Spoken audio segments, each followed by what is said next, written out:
Welcome to Paul Smith College. Today we're going to learn how to build some shelters in the snow. Let's go.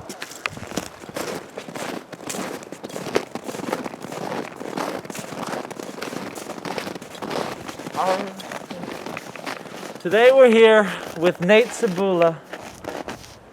What are you showing us today? So today I'm going to be showing you guys how to build a shelter in the middle of winter. So if you guys will follow me, I will show you how to build it.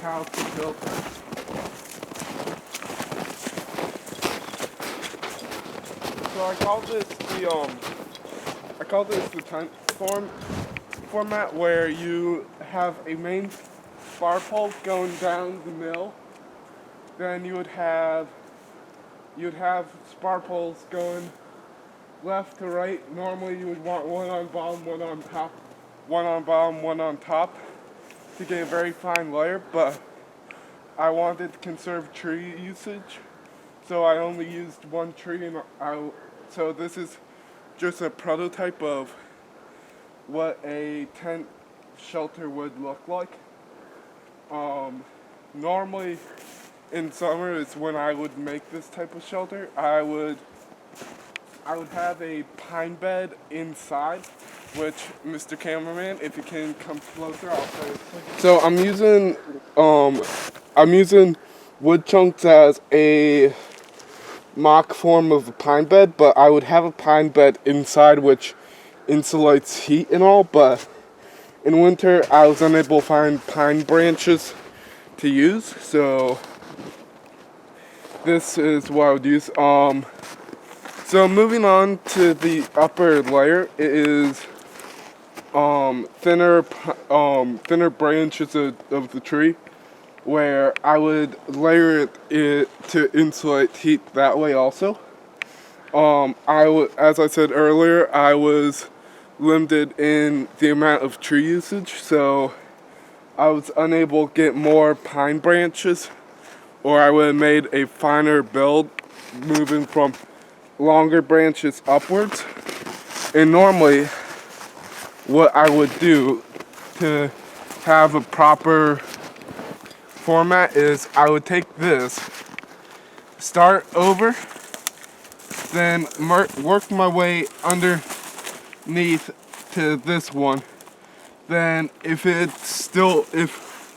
was still longer, I would try and weave it through all the spar poles, because that's one way you can tighten it and keep it intact. So after I would have it weaved, I would then take something like this, and I would layer the top on top of that, just give it a bit more insulation. And if you'll follow me, I can show you what I would use for the roofing. So this is birch bark, which is very fine, perfect for roofing because it's good for large sheets. As you can see, if you come closer, you can see that curls, which is perfect for just placing on top. So looking upwards, it naturally curls. So I would if this was a dead tree, I would take my knife and I would tap around this, making a spiral formation in order to get a proper make a proper size to start making a roofing format. So there are also other types of survival huts, which I will go more in-depth detail on. So We're back with Nate to show us a deeper look into the shelters in winter he couldn't when we were outside. alright, thank you, Nick. So as you can see, the first shelter we have on the screen is a teepee. The picture was taken in summer, but you can make this shelter in winter. So what you want to do is outside, depending on if it's winter, summer, spring, or fall, You're going to want to try and find as straight tree as possible and start lining your tree in spar poles. But what I normally do for my TP is I take 4 of the straightest spar poles as I can, and I put them in the cardinal directions of north, south, east, and west. And then I'll start laying more spar poles in between the 4 of them, but have a entrance so I can go in and out of the teepee. For afterwards, I would go inside and layer the inside with a pine bed before I work on the outside so I can have the inside set up. After the pine bed's set in, I will then put a fine layer of pine needles on the outside to keep the warmth in also, because pine needles are also a way you can make a first layer of a roof. Then I'll take either birch bark or any type of good shelter bark that I can find in the area to use as a roof.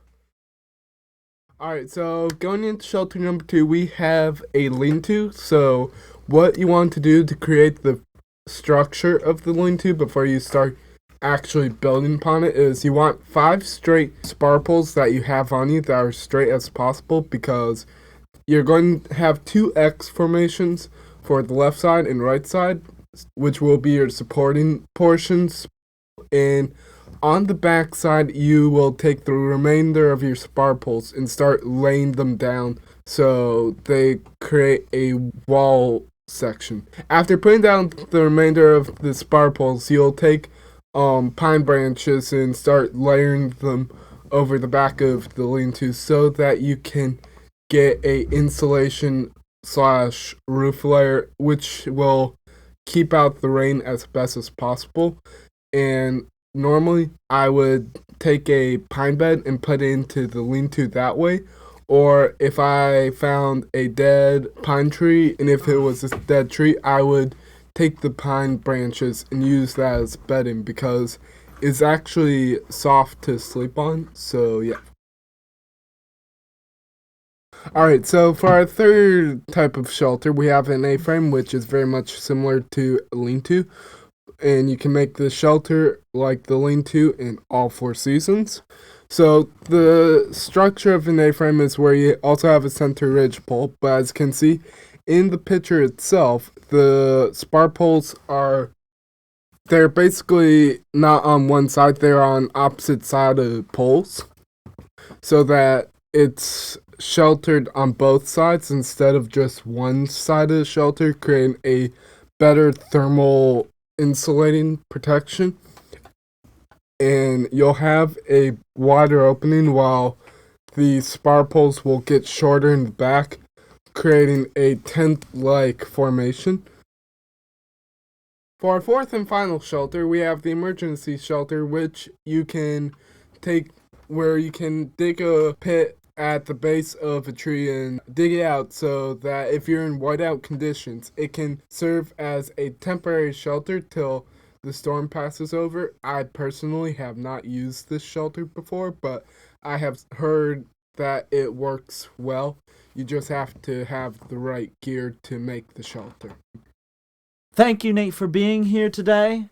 Thank you, Nick, for having me on the show. I greatly enjoyed being on here, and I hope I can be on here in the future. Yes, I hope to see you back here. Have a nice day. Thank you, Nick. You too.